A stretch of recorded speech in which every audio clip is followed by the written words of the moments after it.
Dear students and viewers, the world is having one of the toughest times, we all know that. That's why we are to stay at home in order to keep us safe. Assalamu alaikum, this is Parvez Kausar. I, on behalf of Engineering University Girls School and College, welcome you all to my online class. My today's online class will be on narration or speech. What is narration? In Bengali it is called boktobbo or ukti. Narration has two parts, one is direct, another is indirect. What is direct narration? Direct narration is something where the speaker speaks directly. On the other hand, indirect speech is something or which is spoken by the speaker indirectly. I have written a sentence. Look at the sentence. He said, I want it. He said, I want it. Here, the part he said is called reporting verb, and the line in the inverted commas, I want it, is called reported speech.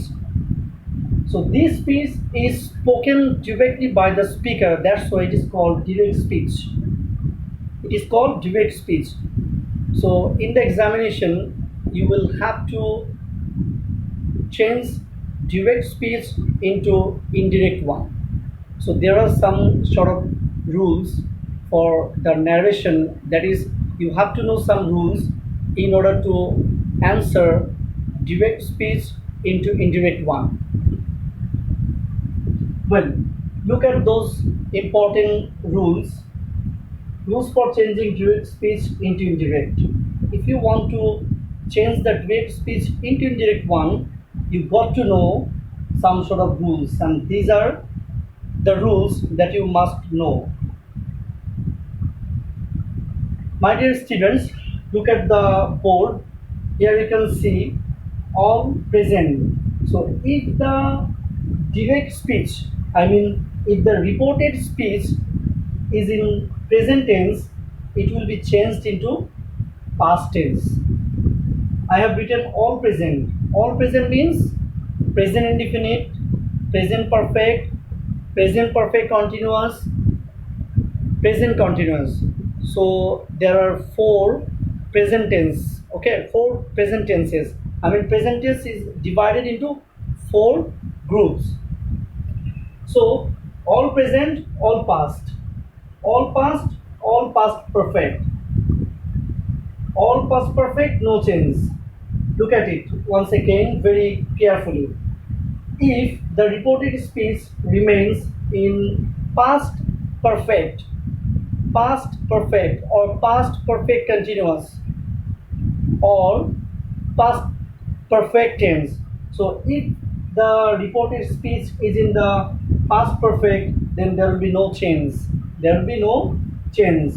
If there is now in the reported speech, it will be changed into then. If there is here, that will be changed into there. If there is this, will be that. These will be those. Ago will be before.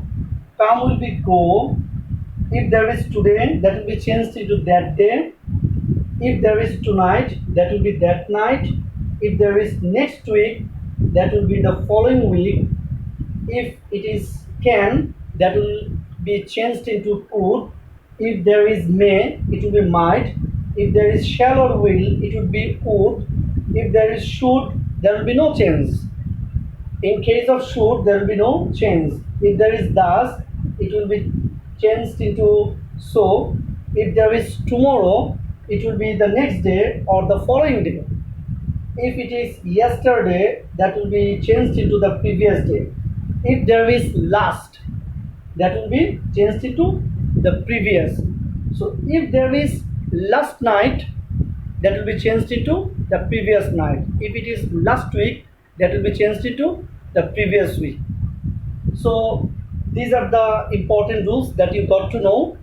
Dear students, just pause the video and write down all the important rules.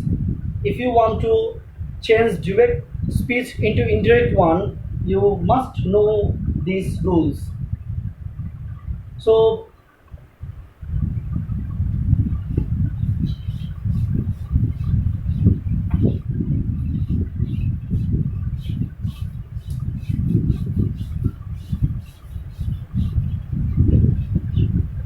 for your better understanding, I would like to use Bengali. প্রিয় শিক্ষার্থীরা, আজকের ক্লাসটি আমি সম্পূর্ণ dedicate করছি আমার সপ্তম শ্রেণী থেকে দ্বাদশ শ্রেণীর শিক্ষার্থীদের জন্য। ডিরেক্ট স্পিচ থেকে ইনডিরেক্ট স্পিচ আমরা যদি করতে চাই তাহলে আমাদের কয়েকটি নিয়ম শিখতে হবে। এর মধ্যে একটি হচ্ছে অ্যাসার্টিভ সেন্টেন্সের নিয়ম। যদি বাক্যটি অ্যাসার্টিভ সেন্টেন্স হয় তাহলে সেড টু থাকলে সেটা পরিবর্তন হয়ে হবে টোল্ড। যদি শুধু সেড থাকে সেটি পরিবর্তন হয়ে হবে shed.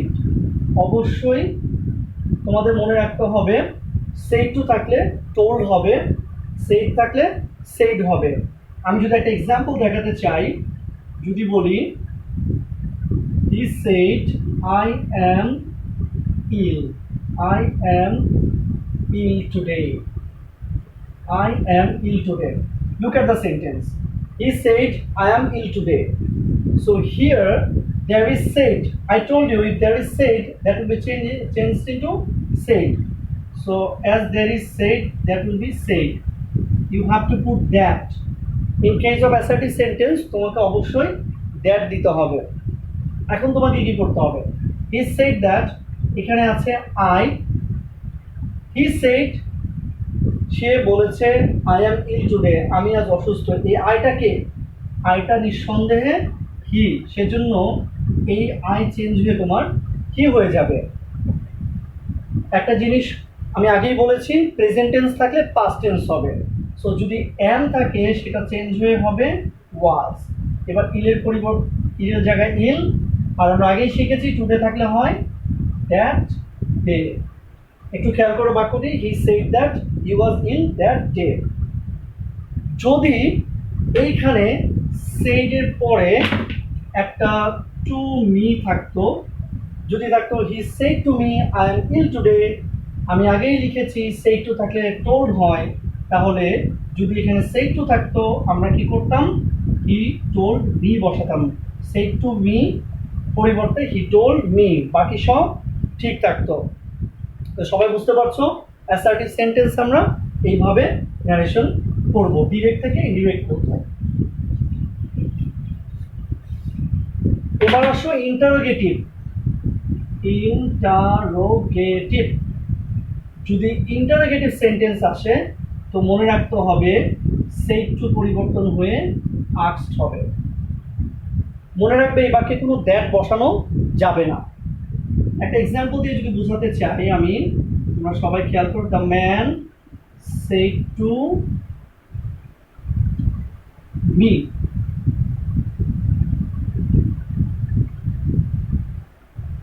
where are you going now? সবাই বাক্যটির দিকে খেয়াল করো, the man said to me where are you going now? লোকটি আমাকে বললো where are you going now? তুমি এখন কোথায় যাচ্ছ? তাহলে আমরা আগেই শিখেছি সেড টুর পরিবর্তে আমাদের কি বসাতে হবে, আস্কড। তাহলে আমি প্রথমে বসাবো দি ম্যান, সেড টুর পরিবর্তে আমি একটা আস্কড বসাবো। এবার মনে রাখবে ম্যান আস্কড কাকে করেছে, আমাকে, বসালাম। এখন এখানে দেখতে পাচ্ছ ডাব্লিউএইচ আছে। ন্যারেশনের নিয়ম হচ্ছে যখন ডাব্লিউএইচ থাকবে তখন ডাব্লিউএইচ ওয়ার্ডটাই বসাতে হয়, আর যদি ডাব্লিউএইচ না থাকে তাহলে তোমাকে ইফ বসাতে হবে। তাহলে আমি এখানে হোয়ার বসিয়ে দিলাম। মনে রাখতে হবে যখন হোয়ার বসবে এরপর, মানে আই মিন ডাব্লিউএইচ এর পর তোমাকে সাবজেক্ট দিতে হবে। এখানে সাবজেক্ট হচ্ছে ইউ, ইউটাকে মি, কারণ সে আমাকে বলেছে আমি কোথায় যাচ্ছি। তুমি কোথায় যাচ্ছ মানে আমি কোথায় যাচ্ছি, তাই ইউ হয়ে যাবে এখানে আই। আমরা শিখেছি প্রেজেন্ট টেন্স থাকলে পাস্ট টেন্স হয়, আর এর পাস্ট টেন্স হচ্ছে ওয়্যার, কিন্তু আয়ের পরে ওয়্যার হয় না, তাই দিব আমরা ওয়াজ। এবার গোয়িং এর জায়গায় গোয়িং, আমরা শিখেছি নাও থাকলে হয় দেন। অ্যান্সার হয়ে গেল, he asked me where I was going then. তোমরা নিশ্চয়ই বুঝতে পারছো কিভাবে ইন্টারোগেটিভ সেন্টেন্সে ন্যারেশন করতে হয়। এইখানে যদি WH এর পরিবর্তে যদি তোমার থাকতো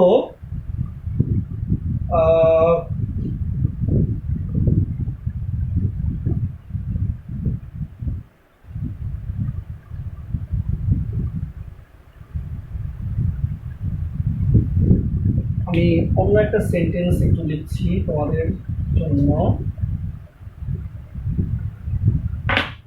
He said to me, ধরো এখানে লেখা আছে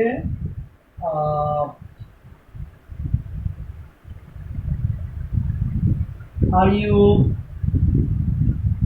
going there?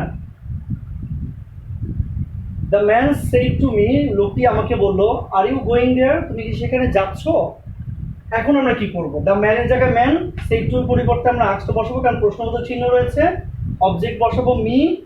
এখন দেখো এখানে আর আছে, মানে ডাব্লিউএস কোয়েশ্চেন নেই। এখন আমি কি করব? এখানে যখন ডাব্লিউএস কোয়েশ্চেন থাকবে না তখন এখানে বসাতে হবে ইফ। তাহলে ইউটা হচ্ছে আমি, তাই আমি আই দিলাম। আমরা শিখেছি হচ্ছে অ্যামিজার থাকলে, প্রেজেন্ট টেন্স থাকলে অ্যামিজার থাকলে ওয়াজ ওয়ে হয়, তাই আয়ের সাথে ওয়াজ ওয়ে বলে ওয়াজ দিয়েছি। গোয়িং এর জায়গায় গোয়িং, আর দেয়ার থাকলে দেয়ার হবে, এটা কোনো পরিবর্তন হয় না। হিয়ার থাকলে দেয়ার হয়, কিন্তু দেয়ার থাকলে আর পরিবর্তন হয় না। এইগুলো আমার ইন্টারোগেটিভ সেন্টেন্স। তো মনে রাখবে কখন ইফ হয় আর কখন ডাব্লিউএইচ হয়। তাহলে ডাব্লিউএইচ থাকলে হবে ডাব্লিউএইচ, আর যদি ডাব্লিউএইচ না থাকে তাহলে বসবে ইফ।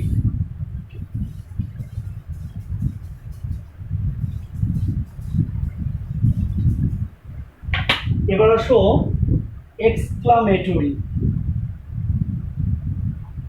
এক্সক্লামেটরি সেন্টেন্সে সেড টু অর সেড যেটাই থাকুক এক্সক্লেইমড বসবে। এখানে এক্সক্লেইমড বসার পরে তুমি বসাতে হবে তোমাকে উইথ সরো অথবা ওয়ান্ডার অথবা জয় দ্যাট। বাক্য পড়ে বুঝে তোমাকে অ্যান্সার দিতে হবে যে কি হবে এখানে আর কি। যেমন ধরো I said how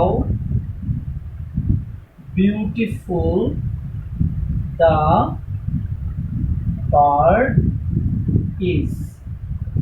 খেয়াল করো আমরা কিভাবে চিনবো? এক্সক্লামেটরি চিহ্ন দেখে আমরা বুঝবো যেটা এক্সক্লামেটরি সেন্টেন্স। সেজন্য আমাকে কি করতে হবে? এক্সক্লামেটরি সেন্টেন্সের জন্য আমাকে সেইড অথবা সেইড টু যাই থাকুক না কেন, সেইড অথবা সেইড টু আমাকে বসাতে হবে এক্সক্লেইম। তাহলে প্রথমে আই আছে, আই দিলাম, তাহলে আমি এখানে এক্সক্লেইম বসিয়ে দিলাম। I exclaimed. এখন কি দেবো? সরো, ওয়ান্ডার, জয়, কোনটা দিব? আমি বললাম কত সুন্দর পাখিটি, তার নিশ্চয়ই আমি বিস্মিত হয়ে বলেছি, তাই আমি বলবো I exclaimed with wonder that. একটা জিনিস মনে রাখতে হবে, এটা কিন্তু ডাব্লিউএইচ ওয়ার্ড, কিন্তু এটা কিন্তু প্রশ্নবোধক বাক্য না, এটা এক্সক্লেমেটরি সেন্টেন্স, তাই এটা কিন্তু আর এখানে আসবে না, এটা বাদ চলে যাবে। তাহলে আমি কি বলবো? Explain with wonder that. এখন তুমি নিয়ে আসো পরের সাবজেক্ট আর ভার্ব। সাবজেক্ট আর ভার্বটা আগে চলে আসবে। তাহলে আমি লিখবো the bird is very beautiful. দেখো আমরা কিন্তু শিখেছি ইজ থাকলে ওয়াজ হয়, তাহলে আমি এখানে কি লিখেছি? ইজ। তার মানে এটা উত্তর হবে না। এইভাবে তোমাকে তোমার ভুলটা ধরতে হবে। যখন ইজ থাকবে তখন ওয়াজ হয়ে যাবে। তাহলে আমি লাইন কি লিখলাম? I explained with wonder that the bird was very beautiful. মনে রাখতে হবে একটা ভেরি আসবে কখন? যখন হাউ থাকবে অথবা হোয়াট থাকবে তখন গিয়ে ভেরি হবে। ওকে, এই হলো তো আমার এক্সক্লামেটরি সেন্টেন্স। আমাকে বুঝে বুঝে বসাতে হবে কখন সরো, কখন ওয়ান্ডার, কখন জয়। যদি কোনো দুঃখের কোনো ঘটনা হয় তাহলে অবশ্যই আমাদেরকে সরো বসাতে হবে।